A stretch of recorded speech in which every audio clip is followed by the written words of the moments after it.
अब देखो सपोज हम एसबीआई का एग्जाम ले रहे हैं। अब सपोज एसबीआई के पास में ना बहुत सारा पैसा है। आप लोगों को मालूम होना चाहिए बैंक नॉर्मली संडे को बंद होता है, संडे को बंद होता है। अब सपोज एसबीआई के पास में उस समय सैटरडे की नाइट को या फिर सैटरडे को भी हम एग्जाम्पल में गिन सकते हैं, क्योंकि 2 सैटरडे तो बंद ही जाते हैं महीने के, है ना। तो अब सैटरडे संडे एसबीआई को मालूम है कि 2 दिन तक ये पैसा मेरे पास में ही पड़ा रहेगा। मंडे टू फ्राइडे एसबीआई को मालूम है बस कस्टमर आ सकते हैं पैसा उधार लेने के लिए, पैसा उधार लेने के लिए आ सकते हैं। सैटरडे संडे इसको मालूम है मेरे पास कोई नहीं आने वाला पैसा उधार लेने के लिए। अब इसके पास 2 दिन तक बहुत सारा पैसा पड़ा हुआ है ना। अब इसको मालूम है कि मेरी कमाई नहीं हो रही है, मंडे टू फ्राइडे तो कस्टमर आ सकते हैं मेरे पास पैसा उधार लेने के लिए, ब्याज पे पैसा चलेगा। अब 2 दिन तो मेरी कमाई होगी नहीं, तो ये क्या करेगी, ये गई आरबीआई की बात में, अरे हमसे पैसा उधार ले लो भाई, हम पर ज्यादा हो गया है, हमसे पैसा उधार ले लो, अब तुमने हमको दिया था, हमसे पैसा उधार ले लो। तो आरबीआई बोलेगी ठीक है भाई दे दो, कितना पैसा देना दे दो, हमको उधार दे दो, है ना। तो उसने कहा ठीक है जितना देना दे दो, ठीक है।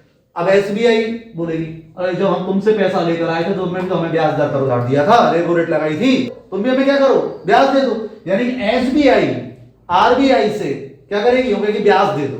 तो आरबीआई बोलेगी भाई सुन, जब तू हमसे पैसे लेने आया था तो तुझे जरूरत थी, तो हमने तुझे दे दिया था 4% पर ब्याज दर पर पैसा उधार दे दिया था। तू हमें पैसा उधार दे रहा है ना, हमें जरूरत नहीं है, तू तो अपना प्रॉफिट कमा रहे को उधार दे रहा है। तो यूं मत सोचियो कि हम तेरे को 4% ही ब्याज दे देंगे, हम कम देंगे तेरे को, हम तेरे को कम देंगे। और सपोज इसमें उसको ब्याज दी 3.5%, ठीक है। यानी कि एसबीआई ने पैसा जमा करा दिया अपना किसके पास में, आरबीआई के पास में, और इसमें इसको कितनी इंटरेस्ट दी, 3.5%। और ये इंटरेस्ट कराती है आपकी रिवर्स रेपो रेट, मतलब उल्टा समझ सकते हो आराम से। जिस रेट पर आरबीआई बैंकों को पैसा उधार देती है वो होती है हमारी रेपो रेट, और जिस रेट पर बाकी बैंक आरबीआई के पास में अपना पैसा जमा करा देती हैं वो क्या होती है हमारी रिवर्स रेपो रेट। और नॉर्मल सी बात है रिवर्स रेपो रेट से कम होगी ऑलवेज। क्यों होगी वो समझ में आ गया होगा, क्योंकि रिजर्व बैंक बोलेगी हमें नहीं जरूरत है पैसों की, हमें कोई जरूरत नहीं है भाई, तुझे शौक है पैसे जमा करने का, दे दे। और एसबीआई करेगी शौक से करेगी, बाकी बैंक भी करेंगे, उन्हें मालूम है 2 दिन तक पैसा पड़ा हुआ है, ऐसे बढ़िया जो ब्याज मिले वो कमा लो, ठीक है। तो वो इसको पैसा उधार दे देंगे, तो वो क्या कराएगी हमारी रिवर्स रेपो रेट। तो रेपो रेट क्या होती है समझ में आ गया तुम लोगों को, रिवर्स रेपो रेट क्या होती है वो समझ में आ गया तुम लोगों को, क्लियर हो गया। इसके अलावा हम लोगों ने समझ लिए थे यहाँ पर अभी क्या समझे थे, एमएसएफ देख लिया था हम लोगों ने, इसके अलावा हम लोगों ने बैंक रेट देख लिया था, बेस रेट हमें समझ में आ गया, बेस रेट क्या होता है, पीएलआर समझ में आ गया, प्राइमरी लेंडिंग रेट क्या होता है, ठीक है। अब इसके आगे चलते हैं, तो इसके आगे के जो वर्ड होते हैं होता है हमारा सीआरआर और एक होता है हमारा एसएलआर। सीआरआर मतलब होता है कैश रिजर्व रेशो, और एसएलआर का मतलब होता है स्टैच्यूटरी लिक्विड रेशो। अब देखो आरबीआई को मालूम है या सरकार को मालूम है, आरबीआई सरकार एक तरह से मालूम पर्यायवाची, कोई अंतर नहीं है। आरबीआई को मालूम है ये बैंक जो है ये सब महंगाई बढ़वा रहे हैं, ये बैंक महंगाई बढ़वाते हैं। कैसे मालूम है उनको, क्योंकि बैंक जितना उधार देगी महंगाई उतना बढ़ेगी। अभी हम सीख कर आए थे कि बैंक जितना उधार देगी लोगों के पास उतना पैसा आएगा, लोग उतने पैसे से मार्केट में सामान खरीदने जाएंगे, तो जैसे जैसे डिमांड बढ़ेगी तो रेट क्या बढ़ते जाएंगे, सामान के बढ़ते चले जाएंगे। अब रेट बढ़ रहे हैं यानी महंगाई बढ़ रही है, आरबीआई को मालूम है महंगाई कंट्रोल करनी है, तो आरबीआई के पास और भी तरीके हैं। एक तो अभी तरीका हमने सीख लिया रेपो रेट वाला, और भी कई तरीके हैं, उनमें से तरीका होता है सीआरआर और एसएलआर। ये क्या तरीका होता है, रिजर्व बैंक कहती है कि भाई तुम्हारे पास में जितना भी पैसा जमा है, जितना भी पैसा जमा है ग्राहकों का, तुम जितना भी पैसा जमा करके बैठे हो उसका 3%, ये प्रेजेंट रेट है, इसका 3% हमारे पास जमा कर दो। सही है, 100% तुम्हारे पास पैसा है ग्राहकों का, उसका 3% किसको दे दो, हमारे को दे दो। किसको दे दो मतलब कि आरबीआई को दे दो, ये मांग लेगी, ठीक है। बोले कि इतना कैश हमारे पास रखवा दो।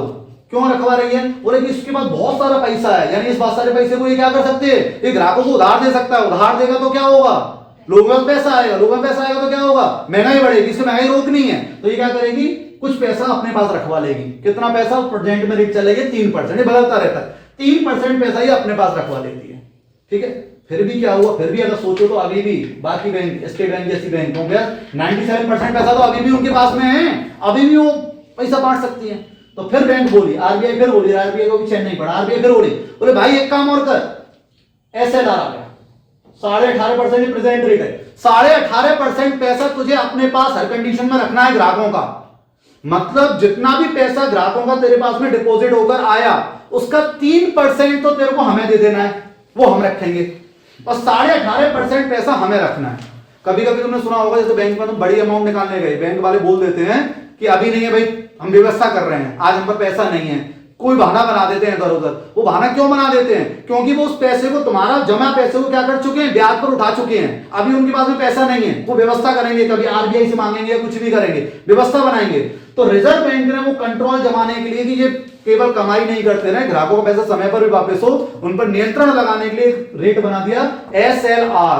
18.5% ग्राहकों का पैसा हमेशा बैंकों के पास में रहेगा, उसे वो किसी भी ब्याज पर नहीं उठा सकते हैं। अगर उन्होंने उठा दिया उसको पैसे को ब्याज पर या कहीं और लगा दिया तो रिजर्व बैंक उन पर फाइन लगा देगा, तगड़ा फाइन लगाएगा, लाखों करोड़ों रुपए का फाइन लगा देगा। तो यानी कि कितना पैसा, लगभग 20-22% पैसे के आसपास गया। बैंकों के पास जमा पैसे का 20-22%, 21.5 हो गया, नहीं हो गया? 3% तो रिजर्व बैंक ने अपने पास रखवा लिया, और 18.5% का क्या कर दिया, बोले ये तुम्हें अपने पास ही रखना होगा, इसको तुम ब्याज पर नहीं उठा सकते हो। तो जो पैसा रिजर्व बैंक ने स्टेट बैंक को कंपल्सरी कर दिया अपने पास रखना है, वो क्या कहलाएगा, SLR। जिस परसेंट से इस पैसे को, ये 18.5% वाला जो पैसा है, ये पैसा उधार नहीं दिया जा सकता, यानी ग्राहकों को उधार नहीं दे सकती कौन, स्टेट बैंक या जो भी बैंक है, ये उधार नहीं दे सकती। समझ में आ गया? तो ऐसे करने से भी क्या होगा, 20-22% पैसा गया, पैसा कम रह गया बैंक के पास में, तो उधार भी क्या होगा, कम जाएगा। और उधार भी कम जाएगा तो क्या होगा, लोगों के पास पैसा कम पहुंचेगा, और लोगों के पास पैसा कम पहुंचेगा तो क्या होगा, लोगों की डिमांड कम होगी, और लोगों की डिमांड कम होगी तो क्या होगी, महंगाई कम हो जाएगी। तो ये भी एक तरीका होता है महंगाई रोकने का। तो समझ में आ गया तुम्हारे को CRR क्या होता है और SLR क्या होता है? कैश रिजर्व रेशियो, यानी जितना पैसा जो बैंकों के पास में पैसा है वो जमा है किसके पास में, आरबीआई के पास में, कितना पैसा है, CRR कह रहा है, वो CRR के आधार पर निर्धारित होता है।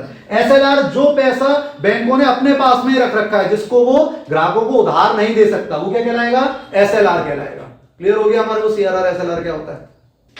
मॉनेटरी पॉलिसी, मॉनेटरी पॉलिसी की जो टर्म थे वो कौन कौन से टर्म पढ़े हम लोगों ने, अगर हम काउंट करें इनको टर्म को, तो कौन कौन से टर्म पढ़े बताओ जरा फटाफट। हमने पढ़ा रेपो रेट पढ़ा, क्या नाम है इसका, बैंक रेट पढ़ा, MFS पढ़ा, मार्जिनल फैसिलिटी है ना, ये पढ़ा। इसके अलावा हम लोगों ने CRR पढ़ा, इसके अलावा हम लोगों ने SLR पढ़ा। तो ये सब मॉनेटरी पॉलिसी के अंग होते हैं, ठीक है। अब अगर मार्जिनल ये मॉनेटरी पॉलिसी अप होती है, यानी कि repo rate suppose that bank क्या करती है, आरबीआई क्या करती है, बढ़ा देती है। रेपो रेट क्या करती है, बढ़ा देती है। रेपो रेट क्या करती है, बढ़ा देती है। बैंक रेट क्या करती है, बढ़ा देती है। इनको क्या करती है, बढ़ा देती है। तो क्या क्या होगा जरा वो सोच लेते हैं। देखिए, जैसे ही रेपो रेट बढ़ेगी, जैसे ही रेपो रेट बढ़ेगी, तो जो हमारी इंटरेस्ट रेट है, यानी जिस रेट पर तुम पैसा उधार लेने जा रहे हो, वो क्या होगी, वो बढ़ जाएगी। बढ़ेगी नहीं बढ़ेगी बताओ?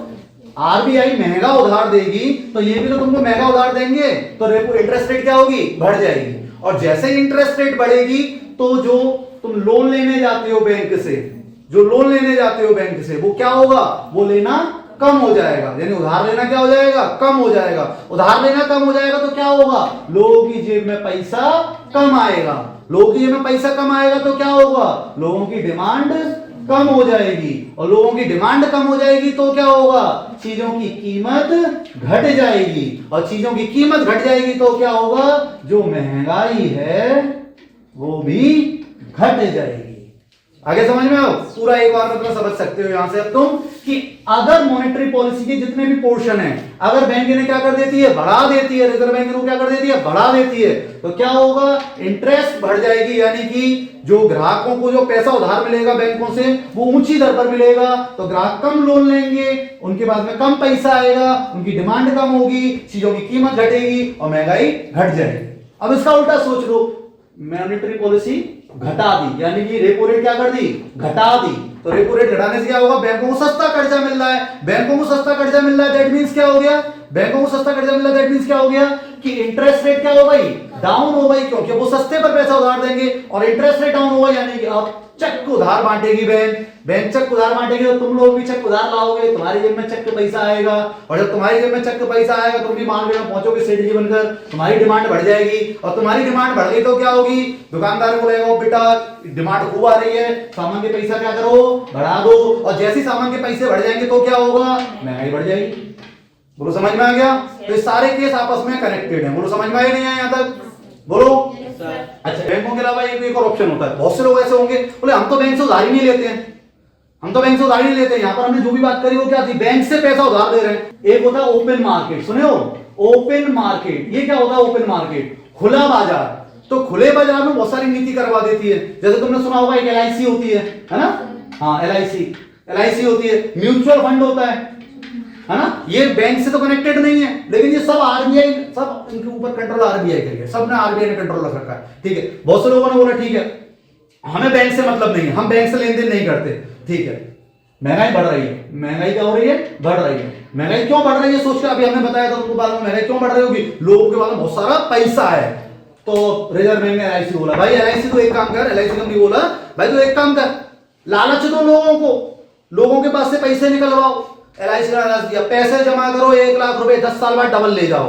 तो लोगों को लगा 10 साल बाद डबल मिलने वाला है, तो उस पैसे को क्या करेंगे? उस पैसे को LIC में जमा कर जाएंगे, उस पैसे को म्यूचुअल फंड में लगा देंगे, और पैसा लोगों के पास से क्या हो गया? गया। और पैसा जैसे लोगों के पास गया, जेब खाली हो गई। जेब खाली हो गई अभी समझा था, जेब खाली हो गई, डिमांड क्या हो गई? कम हो गई। और डिमांड कम हो गई, दैट मींस क्या हो गया? दोबारा से महंगाई कम हो गई। बोलो समझ में आया? तो रिजर्व बैंक, और भी रिजर्व बैंक में तरीके हैं, यानी अगर कोई ये सोचे कि बैंक से तो हमें लेन देन ही नहीं करना है, हमारा कोई मतलब नहीं है बैंक से, तो रिजर्व बैंक ने ओपन मार्केट भी रखा है। शेयर मार्केट जानते हो ना? शेयर मार्केट, तो लोग यहाँ पर भी अपना पैसा लगाते हैं। तो ये सब कुछ ऊपर से खेल चल रहा होता है, गवर्नमेंट पूरा खेल खेल रही है, RBI पूरा खेल खेल रही है, सब कुछ RBI के हाथ में। 1 महीने में हमारा जो इंडियन मार्केट है बहुत ग्रोथ कर गया है, बहुत पैसा आ रहा है इस समय इंडियन मार्केट में, बहुत पैसा आ रहा है इस समय। लास्ट 1 महीने में हमारी इकोनॉमी बहुत ग्रोथ हुई है, हमारी GDP बढ़ रही है, लास्ट 1 महीने से बहुत ग्रोथ आ रहा है। रीजन क्या है? रेपो रेट नहीं बढ़ रही है, रेपो रेट 4% पर रुकी हुई है। अभी भी ये मत सोचना महंगाई बढ़ना बुरा होता है, महंगाई बढ़ना अच्छा होता है, डेवलपमेंट की निशानी होती है महंगाई बढ़ना। ठीक है, तो चक पैसा मार्केट में इस समय घूम रहा है, और पैसा घूम रहा है दैट मींस खूब सबके मजे आ रहा है। ठीक है, तो ये इस वजह से 4% रखी हुई है, और जैसे ये बढ़ेगी तो क्या होगी?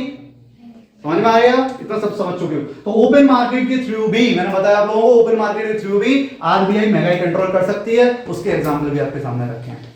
ठीक है, स्टार्टिंग से अगर बात करें, हमने सीखा कि मौद्रिक नीति क्या होती है। तो रिजर्व बैंक द्वारा अपनाई गई वह नीति जिसके द्वारा वो मार्केट पर क्या करती है? कंट्रोल करती है, महंगाई बढ़ा सकती है, महंगाई घटा सकती है। एक तरह से चाबी है, एक ताले की चाबी है। ठीक है, महंगाई रूपी ताले की चाबी है, कौन है? ठीक है, मौद्रिक नीति। मौद्रिक नीति में कई सारी नीति आ जाती है। तो इतना सब कुछ आज लोगों ने बैंक के बारे में जाना। इसके अगली क्लास कुछ अलग टॉपिक के साथ में होगी, तब तक के लिए धन्यवाद। वीडियो को लाइक जरूर करेंगे।